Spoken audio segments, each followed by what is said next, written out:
Serial तुम देना साथ मेरा में अब कहानी ऐसा जबरदस्त मोड़ लेने वाली है जिसे देखकर दर्शकों के होश उड़ जाएंगे। आने वाले एपिसोड में एक के बाद एक ऐसे धमाकेदार ट्विस्ट देखने को मिलेंगे जो पूरी कहानी की दिशा ही बदल देंगे। सबसे बड़ा झटका तब लगता है जब अपराजिता अचानक रहस्यमय तरीके से गायब हो जाती है। उसके अचानक लापता होने की खबर पूरे परिवार को हिलाकर रख देती है।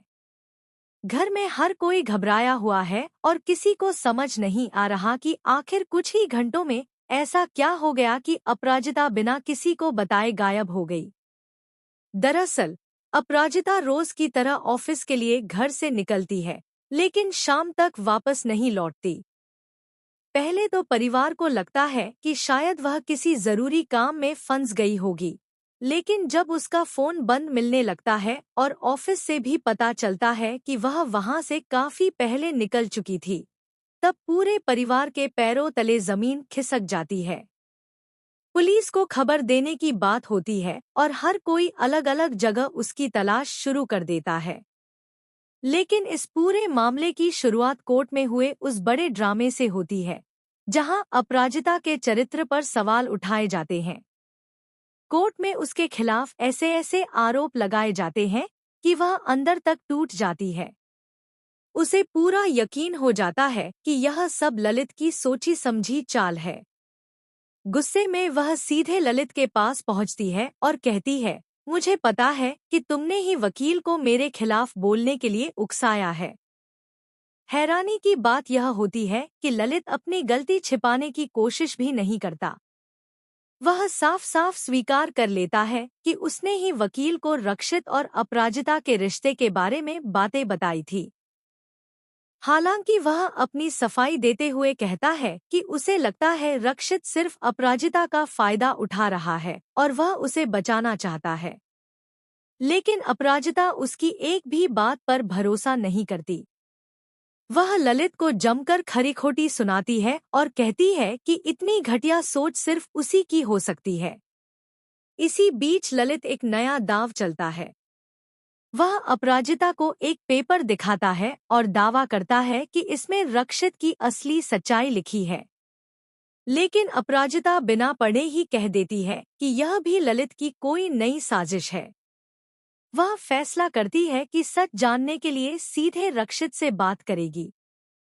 जब अपराजिता रक्षित के ऑफिस पहुंचती है, तब वहां रक्षित कुछ पल चुप रहता है और फिर बेहद भावुक होकर कहता है, हाँ, यह मैंने ही लिखा है, क्योंकि मैं तुमसे प्यार करता हूँ।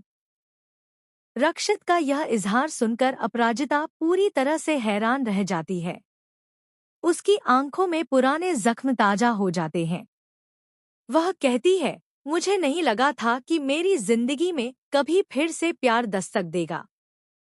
लेकिन मैं एक बार जो दर्द झेल चुकी हूँ, उसे दोबारा नहीं जी सकती। इसलिए मुझे माफ कर दो। दूसरी तरफ ललित दूर खड़ा यह सब देखकर चौंक जाता है। उसे उम्मीद थी कि दोनों के बीच गलतफहमियां बढ़ेंगी, लेकिन यहाँ तो रक्षित ने अपने दिल की बात कह दी। यहीं से ललित का गुस्सा 7वें आसमान पर पहुंच जाता है और वह एक बेहद खतरनाक फैसला लेता है। इसके बाद कहानी में आता है सबसे बड़ा और सबसे शॉकिंग ट्विस्ट। अपराजिता अचानक गायब हो जाती है। उसका फोन बंद हो जाता है, उसका बैग सड़क किनारे मिलता है और उसकी कार भी सुनसान जगह पर खड़ी मिलती है। यह देखकर हर किसी को यकीन हो जाता है कि अपराजिता का किडनैप हो चुका है। परिवार का शक सीधे ललित पर जाता है, लेकिन ललित मासूम बनने की कोशिश करता है और खुद भी अपराजिता को ढूंढने का नाटक करता है। उधर रक्षित को एक अनजान नंबर से कॉल आता है। कॉल करने वाला सिर्फ इतना कहता है, अगर अपराजिता को जिंदा देखना चाहते हो तो अकेले आना और पुलिस को खबर देने की गलती मत करना। यह सुनते ही रक्षित के होश उड़ जाते हैं। अब उसके सामने सबसे बड़ा सवाल है कि आखिर अपराजिता को किसने अगवा किया। क्या इसके पीछे सचमुच ललित का हाथ है या फिर कोई तीसरा शख्स पूरी बाजी पलटने वाला है?